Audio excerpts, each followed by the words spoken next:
எந்த பக்கம் திரும்பினாலும் கிப்லி கிப்லி. இந்த கிப்லி ஃபீவர் நம்ம சூர்யாவையும் விடல.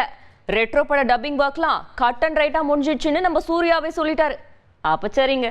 கார்த்திக் சுப்பராஜ் சூர்யா காம்போல கலக்கலா உருவாகியிருக்கு ரெட்ரோ. வர மே 1 படம் ரிலீஸ். சமீபத்துல வெளியான கனிமா பாடல் பட்டி தொட்டி எங்கும் படு ஹிட். இந்த நிலையில ரெட்ரோ டப்பிங் பணிகள்லாம் முடிவடைஞ்சிட்டதா ஒரு வீடியோ வெளியிடப்பட்டிருக்கு. கிப்லி ட்ரெண்ட்ல ஐக்கியமாகிட்டாங்க நம்ம சூர்யாவும் கார்த்திக் சுப்பராஜும். ரெட்ரோ டப்பிங் முடிஞ்சு கட் அண்ட் ரைட் அப்படின்னு சூர்யா மிரட்டலா வீடியோ வெளியிட்டிருக்காரு. எவ்வளோ காமெடி படங்கள் வந்தாலும் சிறுத்தை படத்துக்குன்னு தனி ரசிகர்கள் இருக்காங்க. கார்த்தி சந்தானம் காம்போனாலே பிளாஸ்ட் தான். மறுபடியும் சிறுத்தை சிவா இயக்கத்துல கார்த்தி நடிக்க போறதா ஒரு தகவல் வெளியாகி இருக்கு. கார்த்தி தமன்னா சந்தானம் நடிப்புல 2011 ரிலீஸ் ஆச்சு சிறுத்தை. இப்ப பார்த்தாலும் சிறுத்தை பட காமெடிக்கு சிரிச்சு சிரிச்சு கண்ல இருந்து தண்ணியே வந்துரும். அப்படி ஒரு காம்போ ராக்கெட் ராஜா காட்டுப்பூச்சி. அந்த படத்துக்கு அப்புறம் தான் வெறும் சிவா சிறுத்தை சிவாவா மாறினாரு.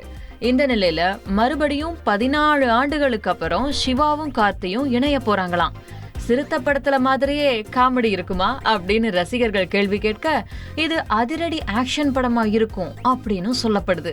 அப்படியே சந்தானமும் சேர்ந்தா வேற லெவலா இருக்கும்ல.